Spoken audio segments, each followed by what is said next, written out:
जय श्री हरि। एक बार बोलो सियावर रामचंद्र की जय, रामायण मैया की जय, वृंदावन कृष्ण चंद्र की जय।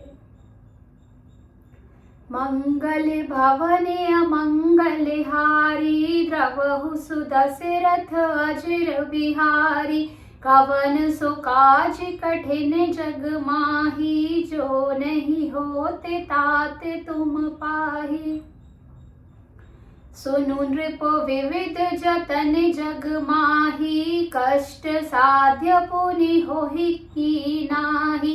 अहि एक अति सुगम उपाई, तहाँ परंतु एक कठिनाई। मम आधीन जुगति नृप सोई, मोरे जाब तब नगर न होई। आजु लगे अरु जब ते भयऊ, काहू के ग्रह ग्राम ना गयऊ। जो ना जाऊ तब होई अकाजू, बना आई अस मंजस आजू। सुनि महिष बोले मृदु पानी, नाथ निगमे असी नीति बखानी। बड़े स्नेह लगुन पर करही, गिरि निज सिरन सदा तृण धरही। जलधि अगाध मौलि बह फेनु, संतत धरनि धरत सिर रेनु। अस कहि गहे नरेश पदि रामा, स्वामु होहु कृपाल सिया रामा। मोहि लागी दुख सही रामा, प्रभु सज्जन दीन दयाल सिया रामा। जानि नृपहि आपने आधीना, बोला तापसे कपट प्रवीणा।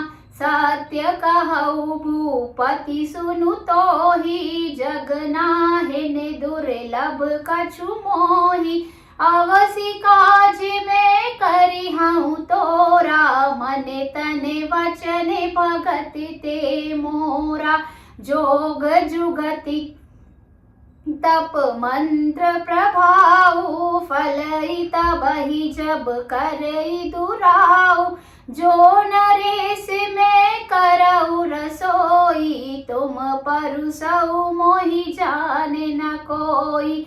अन्न सो जोई जोई भोजन करई, सोई सोई तब आयसु अनुसरई। पुनि तिनके ग्रह जेवई जो, तब बस होहि भूप सुनु सो। जाई उपाय रचहु नृप एहु, संबते भरि संकल्प करेहु। नित्य नूतन द्विज सहसत रामा, बरेहु सहित परिवार सिया रामा। मैं तुमरे संकल्प लगी रामा, दिन ही कर बीजे विनार सिया रामा। कवन सो काज कठिन जग माही, जो नहीं होते ताते तुम पाही। मंगल भवने अमंगल हारी, द्रवहु सुदशरथ अजर बिहारी। तुम आए हो घाट हमारे, हम आएंगे घाट तुम्हारे। तब तुम पार लगाना राम, राम सिया राम सिया राम सिया राम। राम सिया राम सिया राम सिया राम, राम सिया राम सिया राम सिया राम। एक बार बोलो सियावर रामचंद्र की जय, रामायण मैया की जय। आइए अब जानते हैं इसके अर्थ को।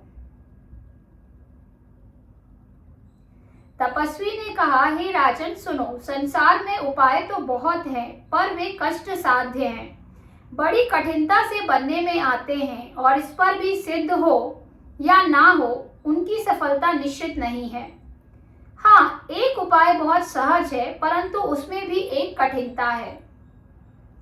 हे राजन, वह युक्ति तो मेरे हाथ है, पर मेरा जाना तुम्हारे नगर में हो नहीं सकता। जब से पैदा हुआ हूं, तब से आज तक मैं किसी के घर अथवा गांव नहीं गया। परंतु यदि नहीं जाता हूँ तो तुम्हारा काम बिगड़ता है।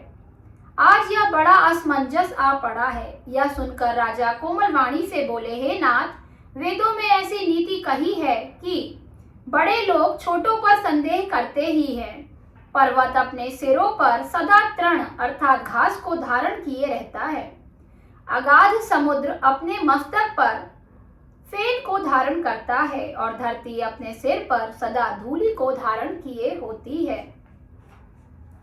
ऐसा कहकर राजा ने मुनि के चरण पकड़ लिए और कहा, हे स्वामी, कृपा कीजिए, आप संत हैं, दीन दयालु हैं, अतः हे प्रभु, मेरे लिए इतना कष्ट अवश्य सहिए।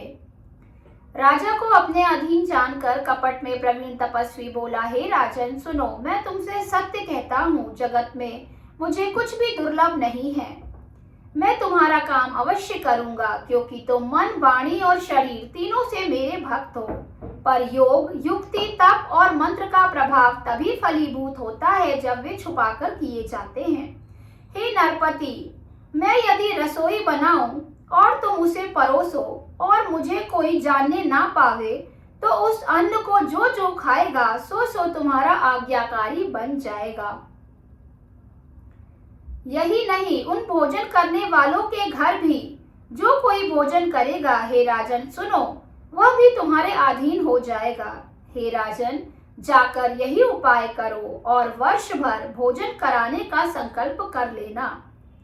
नित्य नए 1,00,000 ब्राह्मणों को कुटुंब सहित निमंत्रित करना। मैं तुम्हारे संकल्प के काल अर्थात 1 वर्ष तक प्रतिदिन भोजन बना दिया करूंगा। एक बार बोलो सियावर रामचंद्र की जय, रामायण मैया की जय, वृंदावन कृष्ण चंद्र की जय। बोलो रे भाई सब संतों की जय। नमः पार्वती पते, हर हर महादेव। एक बार सभी जोर से बोलेंगे, जय श्री राम, जय श्री राम, जय जय श्री राम।